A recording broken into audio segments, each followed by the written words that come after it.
Hi all of U. ഇന്നത്തെ വീഡിയോയിലൂടെ നമുക്ക് സുഭാഷ് ചന്ദ്രബോസ് എന്നൊരു ഭാഗം നോക്കാം. നമുക്കറിയാം കേരള PSCയുടെ പ്രധാനപ്പെട്ട എല്ലാ എക്സാമിനും ചോദിക്കുന്ന ഒരു ഭാഗമാണ് ഇത്. സുഭാഷ് ചന്ദ്രബോസ് PSCയുടെ എക്സാമിനപ്പുറം ഒരു ഇന്ത്യക്കാരൻ എന്ന നിലയിൽ നമുക്ക് നമ്മുടെ സ്വാതന്ത്ര്യം നേടിത്തന്ന ഒരാളുകളിൽ ഏറ്റവും പ്രധാനപ്പെട്ട ഒരു പങ്ക് വഹിച്ച ആൾ തന്നെയാണ് ആര്? സുഭാഷ് ചന്ദ്രബോസ്. അപ്പോൾ അദ്ദേഹത്തിൻ്റെ സംഭാവനകൾ, അദ്ദേഹവുമായി ബന്ധപ്പെട്ട നമ്മുടെ സ്വാതന്ത്ര്യ സമരവുമായി ബന്ധപ്പെട്ട അദ്ദേഹത്തിൻ്റെ സംഭാവനകളൊക്കെ നമുക്ക് ഓടിച്ചു നോക്കാം. അപ്പോൾ നേരെ നമുക്ക് വീഡിയോയിലേക്ക് പോകാം. ആദ്യം തന്നെ നമുക്ക് നോക്കാം, അദ്ദേഹം ജനിച്ച വർഷം ഏതാണ്? 1897 ജനുവരി 23 അദ്ദേഹം ജനിച്ചത് അല്ലേ. എവിടെ ജനിച്ച സ്ഥലം ഏതാണ്? കട്ടക്കാണ്. ഒറീസയിലെ കട്ടക്ക് എന്ന സ്ഥലത്താണ് അദ്ദേഹം ജനിച്ചത്. മരണപ്പെട്ടതോ 1945 ഓഗസ്റ്റ് 18 അദ്ദേഹം മരണപ്പെട്ടത്. 3 കാര്യം ഓർത്തിരിക്കുക. ജനിച്ച വർഷം, സ്ഥലം ഏതാണ്? PSC ചോദിച്ചിട്ടുള്ളതാണ്. കട്ടക്കാണ്, ഒറീസയിലെ. ഓക്കെ, അടുത്ത് നോക്കൂ, അദ്ദേഹവുമായി ബന്ധപ്പെട്ട കുറച്ച് കാര്യങ്ങൾ നോക്കാം. നേതാജി എന്ന പേരിൽ അറിയപ്പെട്ടിരുന്ന വ്യക്തിയാണ് ആര്? നേതാജി എന്ന പേരിൽ അറിയപ്പെട്ട വ്യക്തിയാണ് സുഭാഷ് ചന്ദ്രബോസ്. അതേപോലെ അടുത്തത് ഒരു മുൻകാല PSC ചോദ്യമാണ്. കെയർ ടേക്കർ 2012 ചോദ്യമാണ്. ഗാന്ധിജിയെ ഇന്ത്യയുടെ രാഷ്ട്രപിതാവെന്ന് ആദ്യം വിശേഷിപ്പിച്ച വ്യക്തി ആരാണ്? ഗാന്ധിജിയെ ഇന്ത്യയുടെ രാഷ്ട്രപിതാവെന്ന് ആദ്യം വിശേഷിപ്പിച്ച വ്യക്തി ആരാണ്? സുഭാഷ് ചന്ദ്രബോസ് ആണ്. അടുത്ത് നോക്കൂ, INCയുടെ ആദ്യത്തെ തെരഞ്ഞെടുക്കപ്പെട്ട പ്രസിഡന്റ് അല്ലേ. ഇന്ത്യൻ നാഷണൽ കോൺഗ്രസ് 1885 രൂപീകൃതമായി അല്ലേ. അതിനുശേഷം ഒരുപാട് പ്രസിഡന്റുമാർ വന്നിട്ടുണ്ട്. എങ്കിലും സുഭാഷ് ചന്ദ്രബോസിൻ്റെ പ്രത്യേകത എന്താണ്? INCയുടെ ഇന്ത്യൻ നാഷണൽ കോൺഗ്രസിൻ്റെ ആദ്യത്തെ തെരഞ്ഞെടുക്കപ്പെട്ട പ്രസിഡന്റ് ആരാണ്? അതും സുഭാഷ് ചന്ദ്രബോസാണ്. അടുത്ത് നോക്കി, ദണ്ഡി യാത്രയെ നെപ്പോളിയൻ്റെ എൽബയിൽ നിന്ന് പാരീസിലേക്കുള്ള യാത്ര അല്ലേ. അപ്പം നെപ്പോളിയൻ്റെ എൽബയിൽ നിന്ന് പാരീസിലേക്കുള്ള യാത്രയോട് താരതമ്യം ചെയ്ത വ്യക്തി ആരാണ്? സുഭാഷ് ചന്ദ്രബോസാണ്. അതേപോലെ നോക്കൂ, നിസ്സഹകരണ പ്രസ്ഥാനം പിൻവലിച്ച ഗാന്ധിജിയുടെ നടപടിയെ ദേശീയ ദുരന്തം എന്ന് വിശേഷിപ്പിച്ച വ്യക്തിയുമാരാണ്? സുഭാഷ് ചന്ദ്രബോസാണ്. അപ്പം നിസ്സഹകരണ പ്രസ്ഥാനം അല്ലേ, നമ്മുടെ നിസ്സഹകരണ പ്രസ്ഥാനം പിൻവലിച്ച ഗാന്ധിജിയുടെ നടപടിയെ ദേശീയ ദുരന്തം എന്ന് വിശേഷിപ്പിച്ച വ്യക്തിയുമാരാണ്? സുഭാഷ് ചന്ദ്രബോസാണ്. അടുത്തതായി അദ്ദേഹവുമായി ബന്ധപ്പെട്ട കുറച്ച് കാര്യങ്ങൾ നോക്കാം. സുഭാഷ് ചന്ദ്രബോസിനെ രാജ്യസ്നേഹികളുടെ രാജകുമാരൻ എന്ന് വിശേഷിപ്പിച്ചാരാണ്? ഗാന്ധിജിയാണ്. അപ്പോൾ സുഭാഷ് ചന്ദ്രബോസിനെ രാജ്യസ്നേഹികളുടെ രാജകുമാരൻ എന്ന് വിശേഷിപ്പിച്ചാരാണ്? ഗാന്ധിജിയാണ്. അതേപോലെ നോക്കൂ, ദേശ് നായക് എന്ന് സുഭാഷ് ചന്ദ്രബോസിനെ വിശേഷിപ്പിച്ചാരാണ്? ടാഗോറാണ്. ദേശ് നായക്. അപ്പം രാജ്യസ്നേഹികളുടെ രാജകുമാരൻ എന്ന് ഗാന്ധിജി വിശേഷിപ്പിച്ചു. ദേശ് നായക് അല്ലേ എന്ന് വിശേഷിപ്പിച്ചാരാണ്? ടാഗോറാണ്. അതേപോലെ നോക്കൂ, സുഭാഷ് ചന്ദ്രബോസിൻ്റെ രാഷ്ട്രീയ ഗുരു ആരാണ്? സുഭാഷ് ചന്ദ്രബോസിൻ്റെ രാഷ്ട്രീയ ഗുരു ആരാണ്? അത് CR ദാസ് ആണ് സുഭാഷ് ചന്ദ്രബോസിൻ്റെ രാഷ്ട്രീയ ഗുരു. അടുത്ത് നോക്കൂ, 1928 ഇൻഡിപെൻഡൻസ് ഓഫ് ഇന്ത്യ ലീഗ് എന്ന സമിതി രൂപീകരിച്ച വ്യക്തികൾ ആരൊക്കെയാണ്? സുഭാഷ് ചന്ദ്രബോസും ജവഹർലാൽ നെഹ്റുവുമാണ്. അപ്പോൾ ഇതൊരു കൺഫ്യൂസിങ് ക്വസ്റ്റ്യൻ ആണ്.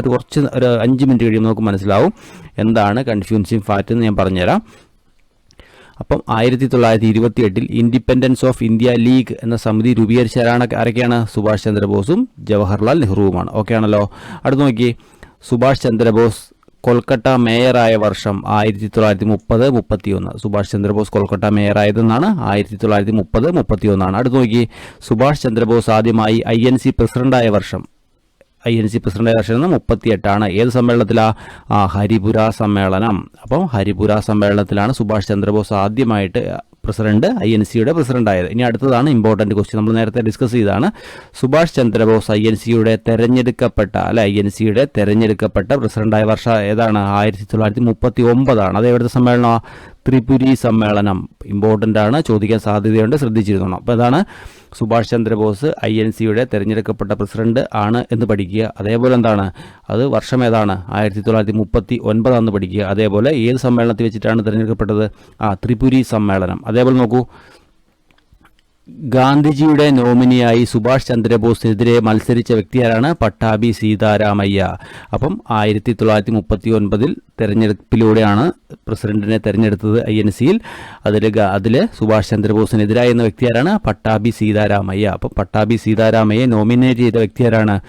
ഗാന്ധിജിയാണ് പട്ടാഭി സീതാരാമയ്യ എന്ത് ചെയ്തത്? ഈ ഇലക്ഷനിലേക്ക് നോമിനേറ്റ് ചെയ്തത്.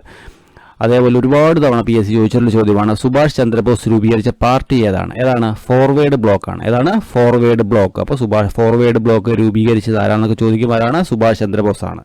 അടുത്ത് നോക്കി, ഫോർവേഡ് ബ്ലോക്ക് സ്ഥാപിതമായ വർഷം ഏതാണ്? 1939 മെയ് 3-നാണ് ഫോർവേഡ് ബ്ലോക്ക് സ്ഥാപിതമായത്. അതേപോലെ ഇന്ത്യയിൽ നിന്ന് രക്ഷപ്പെടാനായി സുഭാഷ് ചന്ദ്രബോസ് സ്വീകരിച്ച രഹസ്യനാമങ്ങൾ അല്ലെ, രഹസ്യ പേരുകൾ ഏതൊക്കെയാണ്? സിയാവുദ്ദീൻ, അതേപോലെ ഒർലാൻഡോ മൊസാട്ട എന്നൊക്കെ പേരിലാണ് എന്ത് ചെയ്തത്? ഇന്ത്യയിൽ നിന്ന് രക്ഷപ്പെടാനായി സുഭാഷ് ചന്ദ്രബോസ് സ്വീകരിച്ച രഹസ്യനാമങ്ങളാണ് ഇതൊക്കെ. അടുത്ത് നോക്കി, സിംഗപ്പൂരിൽ വെച്ച് Subhash Chandrabose India independence league അല്ലേ, ഞാൻ നേരത്തെ പറഞ്ഞായിരുന്നു ഒരു കൺഫ്യൂസിങ് ഫാക്ട് എന്ന് പറഞ്ഞു അല്ലേ. ഈ സംഘടനയുടെ പേരെന്താ? ഇന്ത്യ ഇൻഡിപെൻഡൻസ് ലീഗ് അല്ലേ. ആദ്യം പറഞ്ഞത് ഏതായിരുന്നു? ഇൻഡിപെൻഡൻസ് ഓഫ് ഇന്ത്യ ലീഗ്, മാറിപ്പോകണ്ട. അപ്പം independence of India league 1928 Subhash ചന്ദ്രബോസും ജവഹർലാൽ നെഹ്റുവും ചേർന്ന് രൂപീകരിച്ചതാണ്. അത് മറക്കണ്ട. അത് 1928 എന്ത് ചെയ്തത്? രൂപീകരിച്ചത്. എന്നാൽ ഇവിടെ പറഞ്ഞ സംഘടന ഏതാണ്? ഇന്ത്യ ഇൻഡിപെൻഡൻസ് ലീഗ് അല്ലേ. കിഴക്കൻ ഏഷ്യയുടെ നിയന്ത്രണം റാഷ് ബിഹാരി ബോസിൽ നിന്ന് ഏറ്റെടുക്കുകയും തുടർന്ന് ഇന്ത്യൻ നാഷണൽ ആർമി രൂപീകരിക്കുകയും ചെയ്ത വ്യക്തിയാരാണ്? സുഭാഷ് ചന്ദ്രബോസാണ്. അതേപോലെ നോക്കി, ഇമ്പോർട്ടൻ്റ് ആണ്, INOയുടെ മുൻഗാമിയായി അറിയപ്പെടുന്ന സംഘടന ഏതാണ്? ഇന്ത്യൻ ഇൻഡിപെൻഡൻസ് ലീഗാണ്. ഇന്ത്യൻ ഇൻഡിപെൻഡൻസ് ലീഗാണ്. അത് 1928 ഫോം ചെയ്തതല്ല, അതിൻ്റെ പേര് വേറെയാണ് അല്ലേ. കൺഫ്യൂസിങ് ഞാൻ പറഞ്ഞിരുന്നു അല്ലേ. ഇത് നോക്കി, ഈ ഇന്ത്യൻ ഇൻഡിപെൻഡൻസ് ലീഗ് സ്ഥാപിച്ച ആരൊക്കെയാന്ന് നോക്കി. ആരൊക്കെയാ?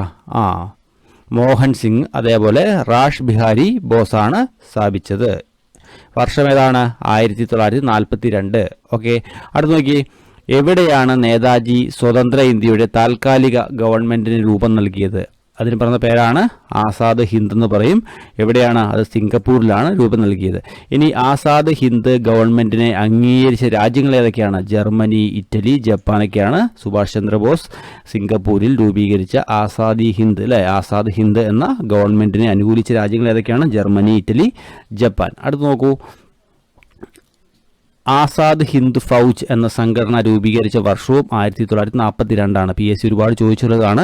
ആസാദ് ഹിന്ദ് ഫൗജ് എന്ന സംഘടനയുടെ സ്ഥാപകൻ ആരാണ്? സുഭാഷ് ചന്ദ്രബോസ് ആണ് അല്ലേ.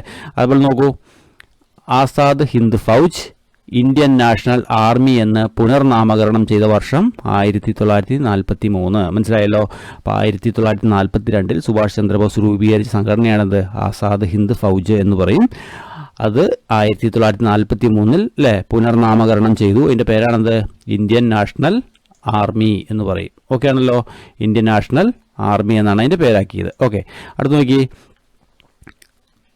INAയുടെ വനിതാ വിഭാഗമായ റാണി ഝാൻസി റെജിമെൻറ്റിൻ്റെ മേധാവി. അപ്പോൾ ഇതിൻ്റെ അല്ലേ ഇൻ്റർനാഷണൽ ആർമിയുടെ വനിതാ വിഭാഗത്തിൻ്റെ പേരെന്താണ്? റാണി ഝാൻസി റെജിമെൻറ്റ്. PSC സ്റ്റേറ്റ്മെൻറ്റ് രൂപത്തിലൊക്കെ ആയതുകൊണ്ട് ഇതൊക്കെ ചോദിക്കും. അപ്പോൾ എന്താണ് ഇതിന് ശരിയോ തെറ്റോ അല്ലെങ്കിൽ താഴെ പറയുന്ന തെറ്റേതാണ് എന്ന രീതിയിലേക്ക് ചോദിക്കും. അപ്പം INAയുടെ വനിതാ വിഭാഗമായ റാണി ഝാൻസി റെജിമെൻറ്റ് മേധാവി ആരാണ്? ക്യാപ്റ്റൻ ലക്ഷ്മിയാണ്. ക്യാപ്റ്റൻ ലക്ഷ്മി. അതേപോലെ നോക്കി, ഷഹീദ് ആൻഡ് സ്വരാജ് ഐലൻഡ് എന്ന് സുഭാഷ് ചന്ദ്രബോസ് വിശേഷിപ്പിച്ചത് ഏതിനെയാണ്?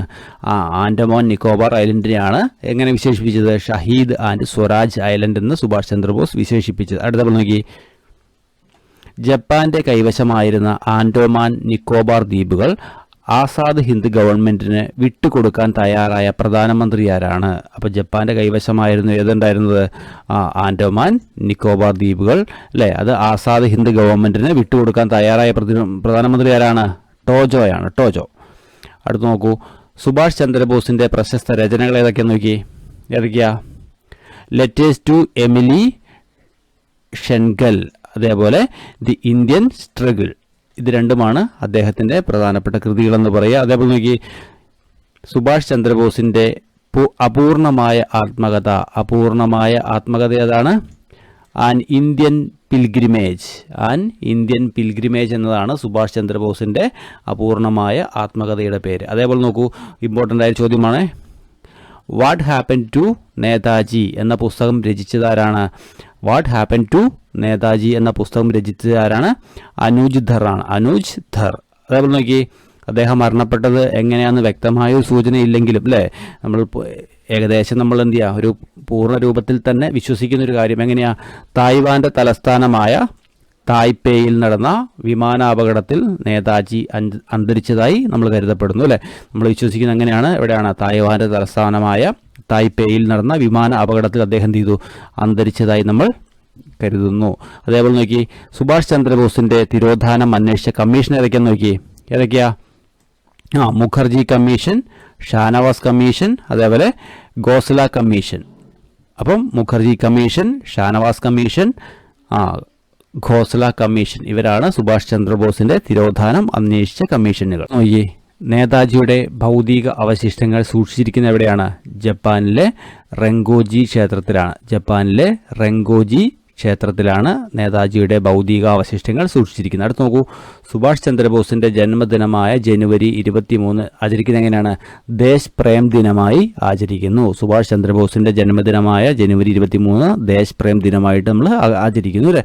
അതേപോലെ നോക്കി, സുഭാഷ് ചന്ദ്രബോസിന്റെ ആഗ്രഹപ്രമാണം ചെങ്കോട്ടയിൽ സ്വാതന്ത്ര്യ ദിനത്തോടനുബന്ധിച്ച് ദേശീയ പതാക ഉയർത്തുന്നത്. അപ്പം സുഭാഷ് ചന്ദ്രബോസിന്റെ ആഗ്രഹത്തിനനുസരിച്ചാണ് എന്ത് ചെയ്തത്? അദ്ദേഹത്തിന്റെ ആഗ്രഹ പ്രകാരമാണ് ചെങ്കോട്ടയിൽ സ്വാതന്ത്ര്യ ദിനത്തോടനുബന്ധിച്ച് ദേശീയ പതാക ഉയർത്തുന്നത്. അതേപോലെ നോക്കൂ, അദ്ദേഹത്തിന്റെ 2-3 പ്രധാനപ്പെട്ട മുദ്രാവാക്യങ്ങൾ ഏതെല്ലാം നോക്കി. ഏതൊക്കെയാ?